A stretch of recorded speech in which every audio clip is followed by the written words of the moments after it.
And now, we bring you the following live press announcement from D.C. Mayor Muriel Bowser. Our regularly scheduled program will resume following the announcement.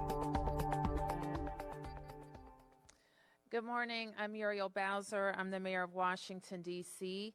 I'm here to provide an update, to provide the public with the district's posture and update on the acts of domestic terrorism and sedition that unfolded in the nation's capital yesterday. I'm joined by members of my team, including the Chief of Police, Robert Conti, and the Director of Homeland Security, Chris Rodriguez. We are also joined by the Secretary of the Army, Secretary Ryan McCarthy, who will be available to answer your questions as well. I want to begin by thanking D.C. residents for heeding our call to stay at home during the last 2 days. You did your part to keep our city safe. What we saw was an affront not only to our democracy, but also to our values, the values that make the District of Columbia a welcoming, diverse, and inclusive city. I also want to thank the men and women of the Metropolitan Police Department for responding to the United States Capitol Police's request yesterday for backup and quickly restoring order to the Capitol building. Their heroic acts yesterday demonstrate what true patriotism is. Chief Conti and I joined Chief in touring the city last night and had the opportunity to see our police at work. And so we want to thank them for everything that they do, not only in supporting the federal response, but in keeping our city safe as well.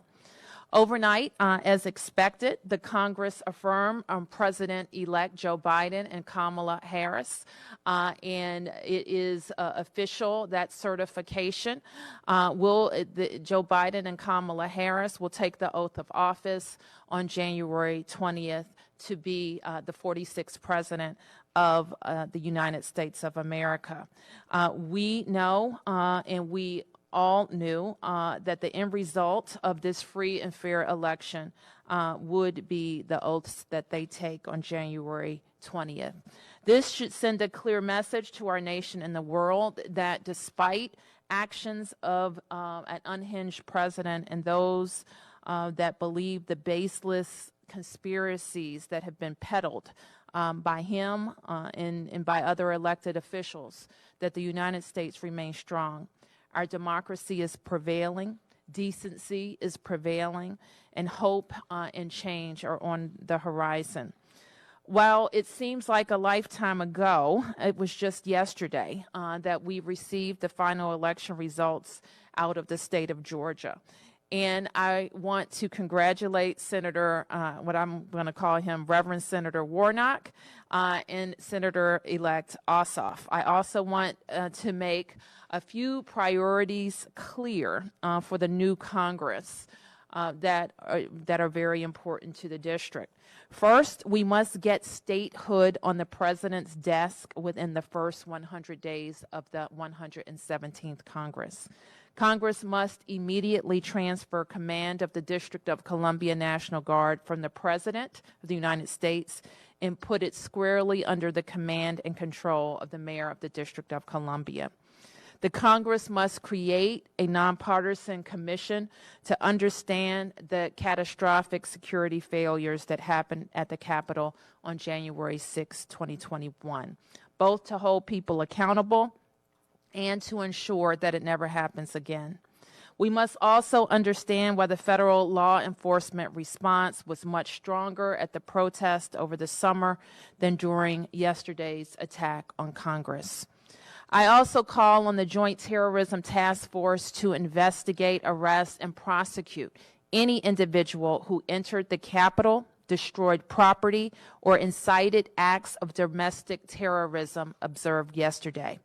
More immediately, we know that the current president must be held accountable for this unprecedented attack on our democracy. What happened yesterday is what he wanted to happen, and we must not underestimate the damage he can do to our nation and our democracy over the next 2 weeks. And it's not just the president who must be held accountable, so too must the domestic terrorists who stormed the Capitol and threatened members of Congress. What happened yesterday is textbook terrorism.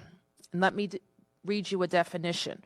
It's from the Federal Code of Regulations. It's defined as the unlawful use of force and violence against persons or property to intimidate or coerce a government, the civilian population, or any segment thereof in furtherance of political or social objectives. The FBI has already set up a website where Americans can report tips, and today MPD is releasing its own lookout information. Any tips that are reported to MPD will also be shared with the FBI. So I encourage Washingtonians who can provide information to do so by texting 50411, 50411, or by calling 202-727-9099. We are still in the midst of our response. We have aided the federal government in establishing the security of the United States Capitol. These incidents were contained to the United States Capitol and its grounds.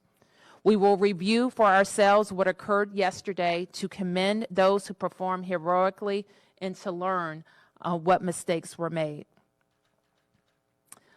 With that, I want to ask Chief Conte to provide any update from the Metropolitan Police Department, followed by a situational update from Secretary McCarthy. Thank you, Mayor Bowser, and good morning, everyone. As communities across the country are still processing the images of the violent mob that stormed the U.S. Capitol, I want to start this morning by thanking the members of the Metropolitan Police Department. When U.S. Capitol Police called for assistance, it was you that answered their call without hesitation. Your actions to restore democracy were nothing short of heroic and should be recognized. As MPD members, you serve the D.C. community each and every day, but yesterday evening, you answered the call to serve all Americans. Many of you here today understand that the district is unique in respect to the number of law enforcement agencies operating in local D.C., the many federal buildings and national park lands. But I have seen some misinformation out there that I would like to clear up. MPD's responsibility is to provide public safety services to the vibrant communities that make up this great city. MPD assisted U.S. Capitol Police when they requested our assistance on their grounds. What we did do was restore democracy for all of America and assisted our partners, the U.S. Capitol, and their approximately 2,000-member force by providing a swift response to an escalating situation. MPD members will continue to be responsible for local D.C., but we are willing and capable, as we saw yesterday, of assisting our partners at any moment. Again, when U.S. Capitol Police called for assistance, MPD answered the call. I would also be remiss if I did not recognize the support we received from our law enforcement partners regionally and the D.C. National Guard assets. Please allow me to provide an update in regards to arrests made by MPD related to unrest. There were 68 individuals arrested yesterday evening and into the early morning hours of January 7th. Of the 68 arrests, 60 were adult males and 8 were adult females.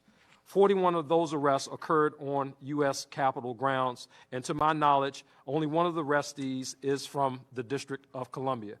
I just want to underscore that only one of the arrestees was from the District of Columbia. However, we still have a significant amount of work ahead of us to identify and hold each and every one of the violent mob accountable for their actions. We have collected numerous images of persons of interest that we are asking the community to help us identify. These images depict individuals engaged in various acts of violence or property destruction, and we have made these images available on our website and social media platforms. We shared these images last night with the D.C. bids, the hotel associations, and other community partners, along with the FBI. We also have shared these images with the regional airport authorities. As we speak, we have members of the Metropolitan Police Department that are scouring the area hotels, businesses, etc., trying to identify some of these individuals that still may be taking up residence within our city. The FBI, we're working closely with them to aggressively pursue those responsible for these shameful and violent acts. You can help by taking a moment to view them and provide us with assistance. Again, they have been publicly released on our website. Anyone with information on their identities or whereabouts is encouraged to reach out to MPD at 202-727-9099 or text us at 50411. Information can be provided anonymously. In addition to what I've already mentioned, we will also be sending these images out across the country to the FBI offices in every state. We have authorized a reward of up to $1,000 for information that leads to the arrest and conviction of persons responsible. And I should add that we already are receiving information and valuable tips from residents and people who have identified some of these individuals. We will continue to assist the United States Capitol Police with security without compromising the quality and professional police service to our district neighborhoods. Residents and visitors should continue to expect traffic disruptions and a large law enforcement presence in and around the National Mall and U.S. Capitol. Now, I would like to take this opportunity to provide the identities of the persons that lost their lives yesterday. As I mentioned late yesterday, the Metropolitan Police Department is handling the investigation of the U.S. Capitol Police officer-involved shooting that occurred in the House lobby area. The decedent in that shooting has been identified as 35-year-old Ashley Pameton. Ashley, also known as Ashley Babbitt of Huntington, Maryland. This remains an active MPD investigation. There were 3 additional deaths that occurred, which we believe all to be the results of medical emergencies. The decedents have been identified as 50-year-old Benjamin Phillips of Ringtown, Pennsylvania, 55-year-old Kevin Greason of Athens, Alabama, and 34-year-old Roseanne Boylan of Kennesaw, Georgia. Lastly, I would like to thank all of D.C. and our neighboring jurisdictions in Virginia and Maryland for adhering to the mayor's and the governor's curfew orders. And now I can turn it over to Secretary McCarthy. Thank you, Chief Conte, Mayor Bowser. Yesterday was a horrible and shameful day in our history. But one thing we did see was incredible leadership by Mayor Bowser and Chief Conte, and saw the best of this city. When they called us over at the Pentagon, we started getting awareness yesterday afternoon about the breach within the Capitol, and quickly worked to move our resources forward in support of Metro PD and the Capitol Police, and responded and truly saw some incredibly heroic things from the Metro PD and our DC Guardsmen. Very proud of those men and women. At present, the entire DC National Guard has been mobilized. We have also received the support from the state of Virginia, Maryland, Pennsylvania, New Jersey, Delaware, and New York. There will be 6,200 guardsmen in total by the weekend here at the U.S. and the U.S. National Capital Region, in support of the DC Metropolitan Police Department, as well as the Capitol Hill Police. At present, we have over 150 personnel up on the Capitol grounds, and we will have 850 on the Capitol grounds by noon today. At 9 a.m. this morning, we began erecting a 7-foot non-scalable fence, which will be from Constitution to Independence and First Avenue to the in front of the pond right there in front of the Capitol, that road right there. So these personnel and this security measures will be in place for no less than the next 30 days. And we'll be keeping all of these support mechanisms in place in constant coordination with the Capitol Police and the Mayor's office. Thank you. Thank you, Mr. Secretary. We should have also noted that we are joined by the Deputy Mayor, Roger Mitchell, as well as Chief Donnelly, the Chief of DC Fire and EMS, and we're available for questions. In the House.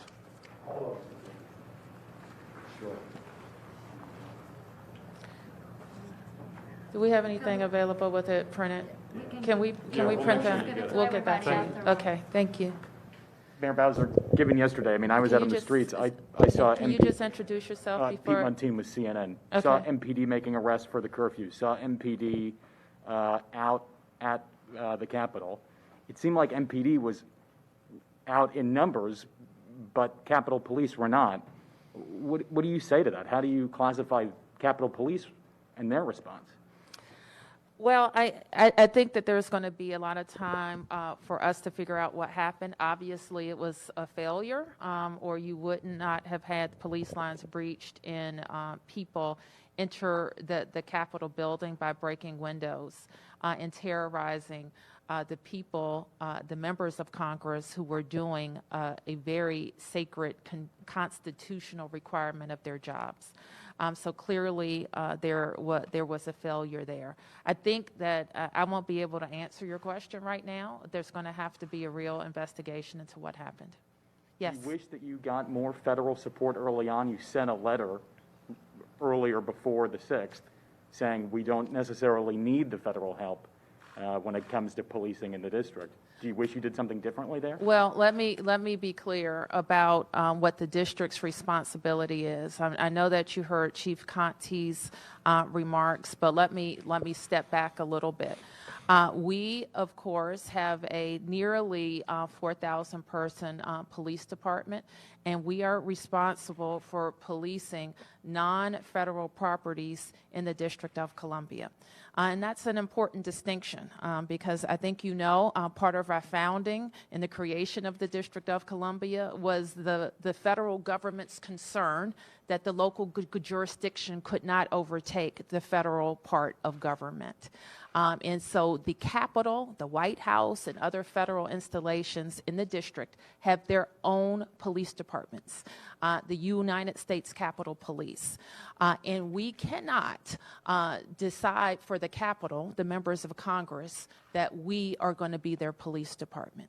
But we stand ready to assist them at any case. And that's why we have so much regional planning for big events, for demonstrations, for protests that turned riotous like this one, for the inauguration, for the 4th of July, you name it. We have a regional cooperation system and planning. Now, as we planned with all of our federal partners for this on January 6th, I made the decision that I needed MPD to focus on law enforcement activities and being able to respond to any hot spots. And that's why we needed our National Guard, the D.C. National Guard, to help us maintain a perimeter around our areas of concern. The Capitol Police and the leadership at the Capitol, they did not make the decision to call in guard support. I cannot